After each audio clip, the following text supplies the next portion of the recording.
forward into discovering our health and beauty from the inside out, I feel it very important that we establish a foundation that will help to support what we even believe to be health and beauty. So let's start by asking ourselves this simple yet honest question. Who are we?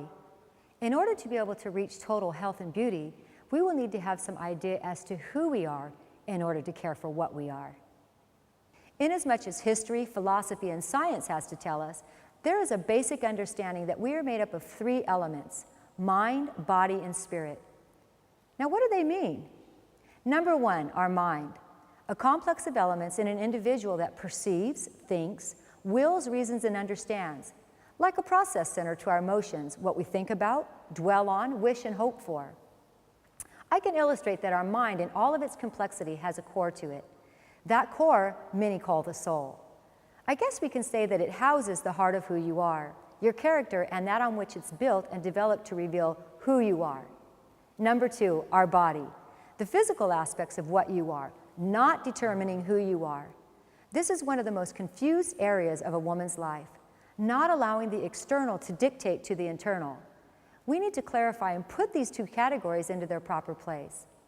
Number three, our spirit, a supernatural being or a person's total self. The vehicle in which you retain information that challenges, equips, and eventually molds you into who you reveal yourself to believe you are. It's essential that we get these three areas of who we are to work with one another in harmony. Now, this is easier said than done. I know this well. I myself was once at one time not in complete harmony with myself. I had my own internal issues to face.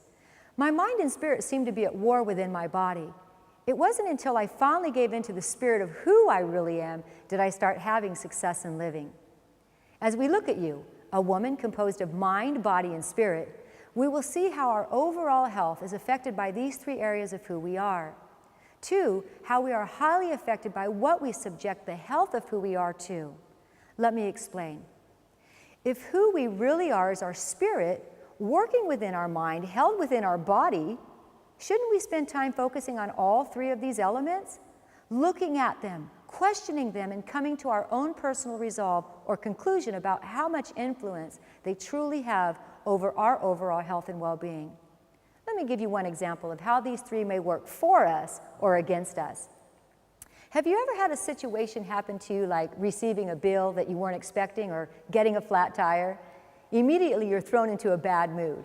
You start to dwell on the circumstance when suddenly this idea pops into your head to go and bake some cookies. That will fix you right up, huh?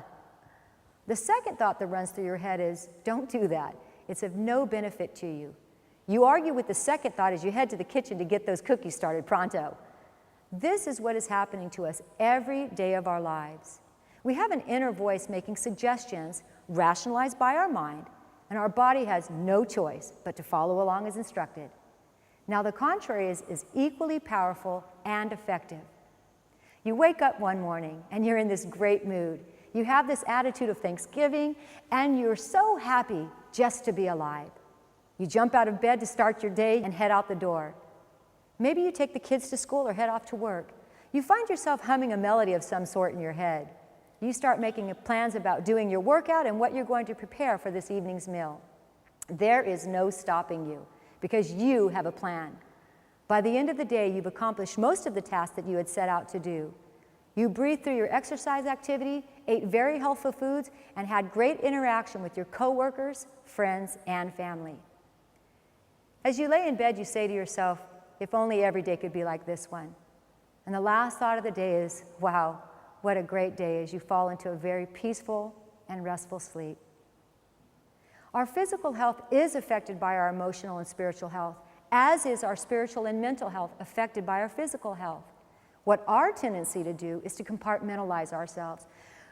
We get an urge to either do something that is beneficial to us or do something that is detrimental to ourselves, either emotionally, spiritually, or physically.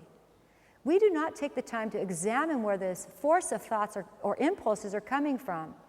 If we would be mindful to do so, we would avoid pitfalls on many fronts. I Am Woman is going to create the opportunities for you to question these thoughts and impulses and put them into their proper place. We need to ask yet another question. Do I believe I exist by some odd circumstance, or do I believe that I've been created with a design and purpose? My understanding is that we are created, not having evolved as a result of a big bang or progressing from apes. No, I believe that we've all been created with specific design and purpose. If we've been created with specific design and purpose, then we must have a creator. Now, I may lose some of you at this point, but I'm willing to do so. Why? I've been exposed to so many rules of thinking and philosophies, and after being exposed to so many trains of thought, I've concluded that most people do not really have peace about their existence. They've not fully discovered or embraced the question of, do I believe I exist by chance or happenstance, or do I believe that I have been created with specific purpose and design? I have personally addressed those questions in my life, and I believe that I have been given the answer. You see, so many of us are afraid to discuss religion or go too deeply into the personal conversations about what we truly believe or where our faith lies.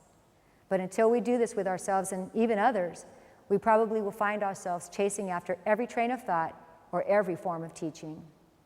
Ladies, this applies to every area of our life, both emotionally, physically, and yes, of course, spiritually. When it comes to spiritual or religious conversations, many are intimidated to share what they believe. I feel in part it's because they themselves are not fully convinced in what they have been led to. As for me, I am fully convinced in what I believe and where my faith comes from and therefore lies. I have a personal relationship with Jesus, the only one whom ever claimed to be God. You see, there are many men who have tried to become gods, but there was only one God who came to be man. I came into a personal relationship with Jesus when I was 25 years old, and I believe it's only fair to tell you that this is whom I accredit my knowledge and personal experience to. I did not create these principles, He did. And I'm only sharing with you what I have been confirmed by through His Word, the Bible, application, and personal experience. I believe that we've all been created by God, and with this, He has created us with intent and desires to show us how to live in every area of our lives. If you're not of this belief, I'm okay with that. I believe that God is for all women, and He can and will show you who He is, just as He did me. I Am Woman is here to help you discover your health and beauty from the inside out. I believe that by the time you've completed this journey, I Am Woman would have accomplished all that it was created to do.